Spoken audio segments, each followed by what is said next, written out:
Hello everyone. आज का जो हमारा प्रश्न है वो है source of income for RBI. RBI के आय के स्रोत। तो चलिए सबसे पहले हम लोग प्रश्न देख लेते हैं। प्रश्न ये रहा कुछ।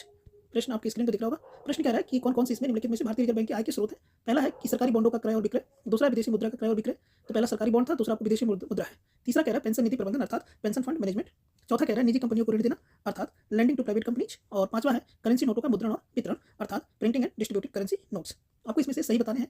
तो बेसिकली इसमें से जो है कि आपका केवल ये फर्स्ट वाला एंड सेकंड वाला सही है, बाकी ये तीनों जो है कि आपके गलत हो जाते हैं। इसलिए आपका जो करेक्ट सही आंसर हो जाता है वो हो जाता है ए, केवल वन और सेकंड। बेसिकली इसमें जो पेंशन निधि प्रबंधन है, पेंशन फंड मैनेजमेंट, ये आरबीआई के क्षेत्र में नहीं आता है। उसके अलावा निजी कंपनी को ऋण देना ये आरबीआई का काम नहीं है। ये जो बाकी कमर्शियल बैंक्स होते हैं जैसे एसबीआई, एचडीएफसी, ऐसे करके जो कमर्शियल बैंक्स हैं वो ये सब काम करते हैं कि प्राइवेट कंपनी को या प्राइवेट एंटिटी को ये लोग जो है कि लोन देते हैं। पांचवा इसलिए गलत है क्योंकि करेंसी नोटों का मुद्रण और वितरण में आप बेसिकली ये देखना है कि जब करेंसी को आप प्रिंट करेंगे, उसे डिस्ट्रीब्यूट करेंगे, तो इसमें बेसिकली एक्सपेंडिचर होगा, ना कि आपकी कोई इनकम हो रही है। तो ये लॉजिकली ये इनकरेक्ट हो जाता है। तो ये तीन ऑप्शन इनकरेक्ट हो जाते हैं।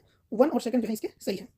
आप इसका कुछ यहाँ पे एक्सप्लेनेशन भी देख रहे होंगे कि इसमें से करेक्ट जो सोर्स होते हैं वो दो ही हैं, क्योंकि ओपन मार्केट ऑपरेशन के माध्यम से आरबीआई जो है कि गवर्नमेंट सिक्योरिटीज का क्या करती है, तो बाई एंड सेल करती है। गवर्नमेंट सिक्योरिटी जैसे टी बिल, ट्रेजरी बिल्स वगैरह आते हैं, जिसमें ये प्राइमरी सोर्स होता है आरबीआई का फॉर इनकम। उसके अलावा जो सेकंड है कि जो है कि आरबीआई जो है कि फॉरेन करेंसी को क्या करती है, रिजर्व करती है, तो उसका भी बाई और सेल करती है। उनके भी बॉन्ड से रिलेटेड चीजें, तो फॉरेन जो गवर्नमेंट के बॉन्ड्स होते हैं उनसे रिलेटेड बाई और सेल करती है, जिससे भी आरबीआई की जो है कि कमाई होती है। उसके अलावा जो ये आप देख पा रहे होंगे जो कि तीसरा है हमारा पेंशन फंड मैनेजमेंट, वो गलत इसलिए है क्योंकि ये रेगुलेट होता है पीएफआरडीए द्वारा, pension fund regulatory and development authority. उसके अलावा ये जो पांचवा है कि लैंडिंग टू, चौथा है basically lending to private companies. तो बेसिकली आरबीआई को हम बैंकर ऑफ बैंक्स कहते हैं। ये बेसिकली गवर्नमेंट का एक बैंकर है जो, तो इसके लिए जो है कि मनी ये डायरेक्टली लैंड नहीं करता। इसके लिए जो है कि बहुत सारे जो कमर्शियल बैंक है, एसबीआई, एचडीएफसी, आईसीसी, ये सब बैंक जो होती हैं इसको लैंड करने का काम करती है। ये बेसिकली आरबीआई का काम नहीं होता है प्राइवेट कंपनी को मनी लैंड करना। और जो प्रिंटिंग एंड डिस्ट्रीब्यूटिंग करेंसी है ये बेसिकली एक्सपेंडिचर का पार्ट है, ना कि इनकम का पार्ट है। यहाँ आपको डिटेल में आपको ये फीचर्स, क्लासिफिकेशन और रीजन दिख रहा होगा, जिसमें गवर्नमेंट सिक्योरिटीज की बात करें ये इनकम है, इंटरेस्ट ऑन फॉरेक्स ये बेसिकली इनकम है, और प्रिंटिंग करेंसी एक्सपेंडिचर का पार्ट होता है। तो बेसिकली आपको समझ आ गया होगा।